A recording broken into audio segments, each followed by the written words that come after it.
Will, y a tus escuchas. Sí, doctora, queríamos saber qué es lo que finalmente resolvió, porque estábamos en otro juicio y no pudimos conocer finalmente qué es lo que dictó el doctor Rolando Duarte en este caso. Y bueno, como es habitual con los juzgados de garantías, y más aún al tratarse de mi defendido, eleva juicio oral y público, rechaza todos los incidentes y bueno, que todo es propio de un debate en juicio oral y público. Lastimosamente, no tendría que ser así, por eso que están abarratados los tribunales de sentencia, porque los jueces de garantía no cumplen su rol de ser el sedazo, de ver si se cumplen los elementos objetivos del tipo, por ejemplo, que fue uno de los planteamientos realizados por esta defensa, referente a la calificación de hurto agravado en grado de instigador. Y te explico brevemente. Resulta ser que se sustraen los cheques, 471 cheques del juzgado. En principio se hace la investigación por quebrantamiento de depósito, que como calificación, sin entrar a estudiar el fondo de la cuestión, podría subsumirse. Pero con relación a que la misma relación fáctica se subsuma dentro de quebrantamiento de depósito y hurto agravado, no correspondería, porque la calificación del hurto agravado está dentro del título 2 del Código Penal, que es delitos o hechos punibles contra el patrimonio de las personas. Entonces, el quebrantamiento de depósito podría darse sin entrar a estudiar el fondo de la cuestión, digo nuevamente, pero el hurto, para que se pueda dar, primero tenemos que irnos al tipo penal base, que tiene que ser la sustracción de cosas, o en este caso documentos, ¿verdad? Sí. Propiedad ajena, ajeno. Es decir, alguien tiene que ser el propietario, ¿sí?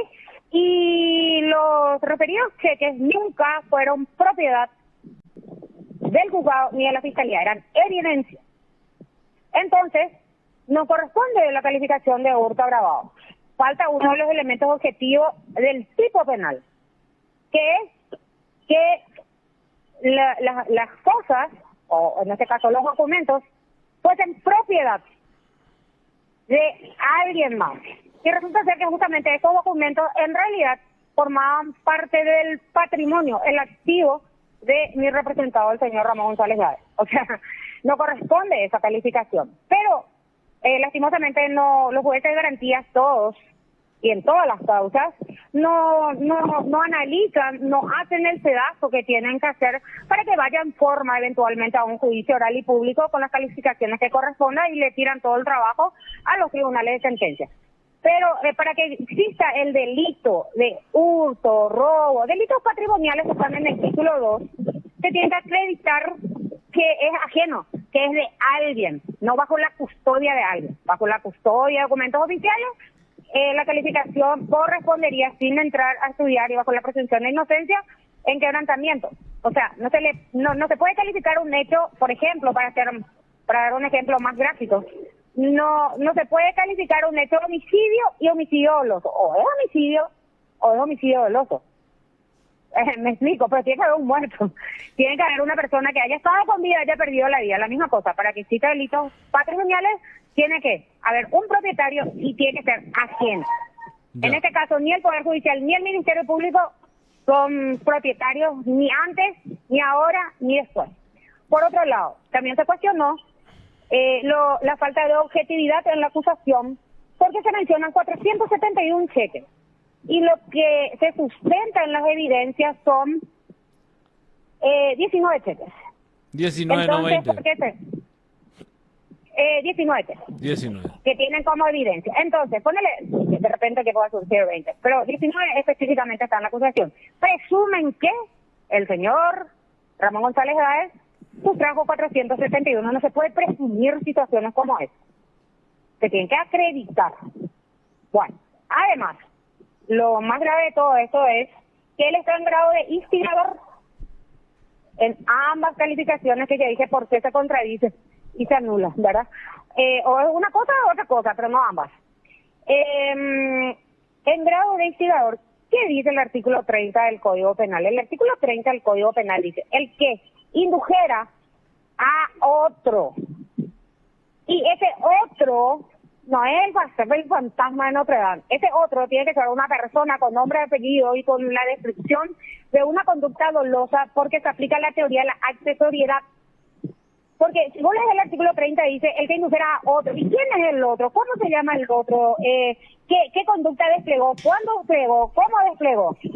No, aún así, se mencionó nuevamente en su declaración que él recibió los mencionados cheques del señor Antey. Pues el señor Antey, pese a haber tenido en su poder esos cheques, él se presenta como creyente y en realidad él tenía los cheques y también tenía que haber sido objeto del procesamiento. No obstante, la posición de la defensa es que tiene que apuntar desde un inicio y no convalidar estos vicios, esta falta de elementos objetivos dentro del tipo penal que están ausentes. O sea, no puede haber un instigador si no hay un autor material. Porque dice inducir a otro. Y el otro no existe, no sabemos quién es, no sabemos cuándo, no sabemos cómo, no sabemos si es el juzgado, la secretaría, Doctora, un tercero, no sabemos quién. Sí. Sí. Y con respecto a Emma González Ramos también se elevó, ¿verdad? También se elevó. Y eso sí que es una barbaridad de tamaño mayor. Si yo estoy defendiendo la teoría de la accesoriedad de la instigación, porque falta el actor directo, vamos a decir, ¿a quién se le instigó? El caso de la profesional Emma González Ramos como abogada, el señor Ramón González se hizo responsable, yo le entregué los cheques, dijo, ella no podía tener conocimiento porque si no, no hubiera presentado esas acciones judiciales y lo hizo en nombre y representación del señor Ramón González Ramos. Eso sí que es una barbaridad que se haya elevado a juicio oral y público, porque ningún abogado va a poder ejercer más la representación en el sentido de que el que actúa con poder o patrocinando algo va a ser responsable del origen de las transacciones, etcétera, y eso no es así. Vos como abogado y hace siglo que cubrís el Poder Judicial, vos sabés que cuando se actúa con poder, se actúa en representación de otra persona, y más aún en acciones civiles.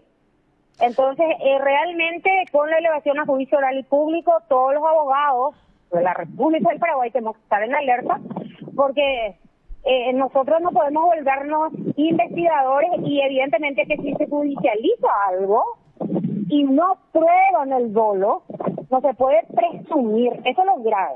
Ella simplemente ejerció su labor de abogada como corresponde, pagando las tasas, presentando, realizando las acciones judiciales, etcétera, con poder, en representación de. Doctora, Pero se le va a judiciar. sí, y con respecto a la medida cautelar se mantiene, ¿verdad? No.